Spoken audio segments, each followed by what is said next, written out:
बुद्धि संत की बुद्धि का चमत्कार। बुद्धि संत नाम का एक आदमी था। उसके पड़ोस में लक्ष्मी नंद नाम का एक आदमी रहता था। बुद्धि संत ने अपने बेटी की शादी के लिए लक्ष्मी संत से 1,000 रुपये उधार लिए थे। उसकी बेटी की शादी हो जाने के बाद लक्ष्मी नंद ने बुद्धि संत से अपने पैसे वापस मांगे। बुद्धि संत ने कहा, सेठ जी, मैं आपका एक एक पैसा चुकता कर दूंगा, मुझे थोड़ा समय दीजिए। लक्ष्मी नंद ने कहा, मेरा ख्याल था कि तुम एक ईमानदार आदमी हो, यह मेरी भूल थी। बुद्धि संत ने कहा, सेठ जी धीरज रखिए, दे दूंगा। मैं बेईमान नहीं हूँ। अगर तुम्हें बेईमान नहीं हो तो मेरे साथ अदालत में चलो, न्यायाधीश के सामने लेकर दो कि तुमने कर्ज के बदले में अपना मकान मेरे पास गिरवी रखा है। बुद्धि संत ने कहा, सेठ जी अदालत चलने की क्या ज़रूरत है, मुझ पर विश्वास रखिए, मैं आपका पैसा जल्द से जल्द लौटा दूंगा। पर लक्ष्मी नंद ने बुद्धि संत की एक न सुनी। वह अपनी इज्जत पर अड़ा रहा।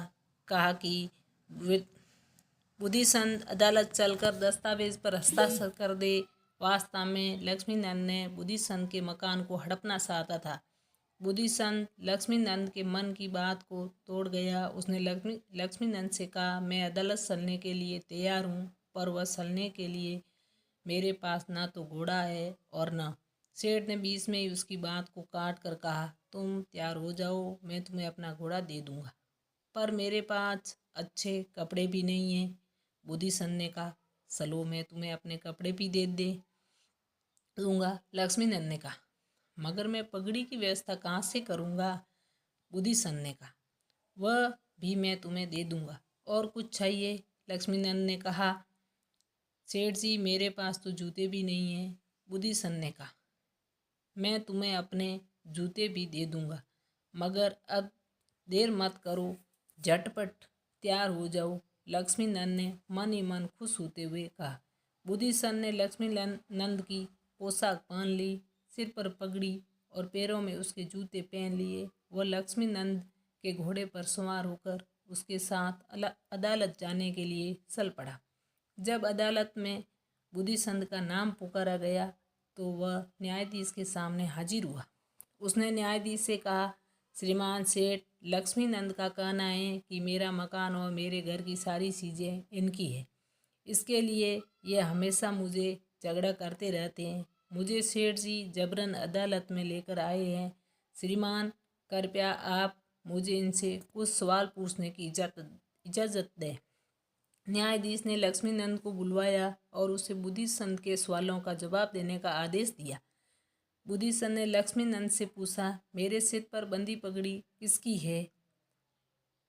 लक्ष्मी नंद ने कहा, मेरी है। मैंने जो कपड़े पहन रखे हैं वह किसके हैं? बुद्धि संत ने पूछा। मेरे हैं। और किसकी है? लक्ष्मी नंद ने कहा। और मेरे पैरों में जो जूते हैं वह किसके हैं? बुद्धि संत ने पूछा। जूते भी मेरे ही है, लक्ष्मी नंद ने सीखते हुए कहा।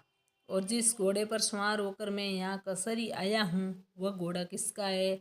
बुद्धि संत ने पूछा। वह घोड़ा भी तो मेरा ही है, लक्ष्मी नंद ने ऊंची आवाज़ में कहा।